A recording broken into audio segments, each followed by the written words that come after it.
practice isn't the thing that you do once you're good, it's the thing that you do that makes you good. This is a line out of the book Outliers, The Story of Success by Malcolm Gladwell. It's a book that I highly recommend, and one of the most famous things in this book is the 10,000 hour rule, in which Gladwell describes the story of the Beatles, where between 1960 and 1964 in Hamburg, Germany, the Beatles played a tremendous amount of music at local bars in front of a very small audience, and they accumulated 10,000 hours of practice during that time. And Gladwell recognizes that period of time as the most important element in the success that the Beatles had in future years. So the 10,000 hour rule doesn't only apply to the Beatles, it applies especially to sports. And when we're talking about tennis, it makes a lot of sense. So let's just take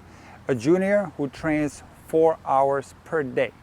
It would take the junior 7.4 years to accumulate 10,000 hours of practice. In other words, 7.5 years to get 10,000 hours. It makes sense that, for example, a 9-year-old that practices 4 hours per day, by the time the 7.5 years are over, that player will be around 16 years old, and it's highly likely that that player could be a high-level tennis player. Now, something that Gladwell talks about in his book is the fact that the 10,000 hours of practice have to be the correct practice. And when we apply this to tennis, it has to be the correct practice. If you practice the wrong strokes for 10,000 hours, you're only gonna get better at hitting the wrong strokes. So you are gonna have to practice the correct way. Now, I'm gonna add from my personal experience that the 10,000 hour rule is by no means a guarantee that a tennis player will have success at the professional level, even if they start very young.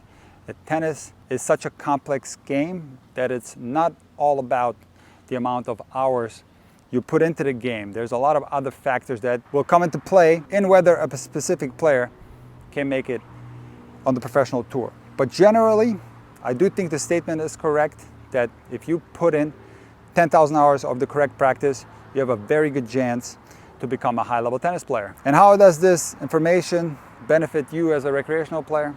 Well, I'm gonna tell you a story which is gonna make a lot of sense to you, because you're probably thinking 10,000 hours, that sounds like a lot, Nick, and I can tell you it is. So this student of mine asked me whether I've read the book by Malcolm Gladwell and if I've heard about the rule of 10,000 hours. And I said, yes, of course, I read the book. And this student of mine, who's a 4.0 level recreational player, who's been playing seriously for the last 2 years, who's addicted to tennis and enjoys the game a tremendous amount. And he told me that he did the math and calculated how long it would take him to accumulate 10,000 hours of play with his current practice schedule, which is 4 hours per week, which, by the way, that's a lot of hours for the recreational level. And he did the math, and it would take him 52 years to accumulate 10,000 hours of practice by playing 4 hours per week. And I can tell you that this student of mine was completely depressed about telling me how long it would take him to accumulate 10,000 hours. And I'm going to tell you what I told him. And this goes back to all the videos that I made in the past where I talk about goal setting in tennis. And it has to be done in a step-by-step, gradual way. You cannot have the goal of playing 10,000 hours of tennis. That is an unrealistic goal.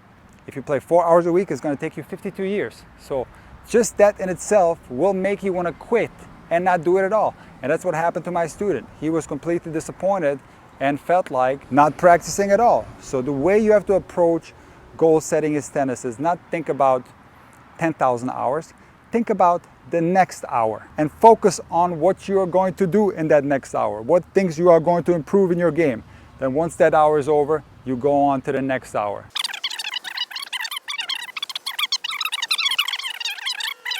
So I decided to make a different ending of the video that you just watched. You can still watch the original version on my website, intuitivetennis.com. And there I said what I've been saying all along, that goal setting in tennis should be done step by step, because that way your goal is going to be graspable, achievable right in front of you, and you're going to have a happy feeling about your progress and you can go on to the next goal. That's basically what I said in the video.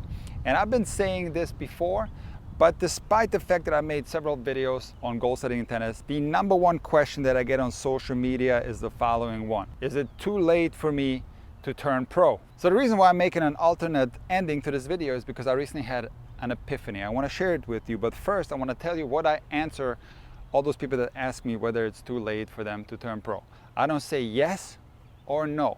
I tell them exactly what I've been telling you guys, to go step by step and to get the reps in, to practice as much as possible. And the reason why I don't say yes or no, because both of those answers are bad. If I say yes, this is going to be unethical in a certain context. Let's say somebody that's of an older age asks me if they can turn pro, and I say yes, and maybe proceed to take money for them for coaching. This would be highly unethical. I don't want to mislead anyone and give them false hope, but I also don't say no. I don't want to crush anybody's dreams. So I'm very vague in my answers. I just tell everyone to work as hard as possible, get as many reps in as possible, and have gradual step-by-step goal setting. But here's the epiphany I had recently, and this is something that's so simple and relates to the topic of this video, which is the 10,000 hour rule.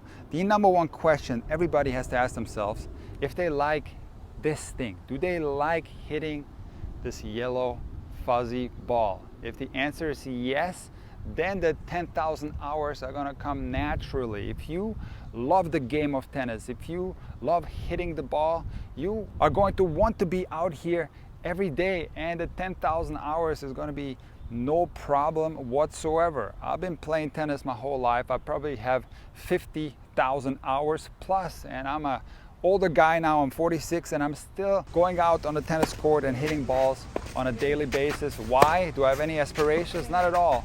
I don't plan to play a tournament ever again in my life, but I love hitting the ball. This is by far the biggest passion in my life. And if you are the same way, if you love tennis, then the 10,000 hours are going to come natural to you.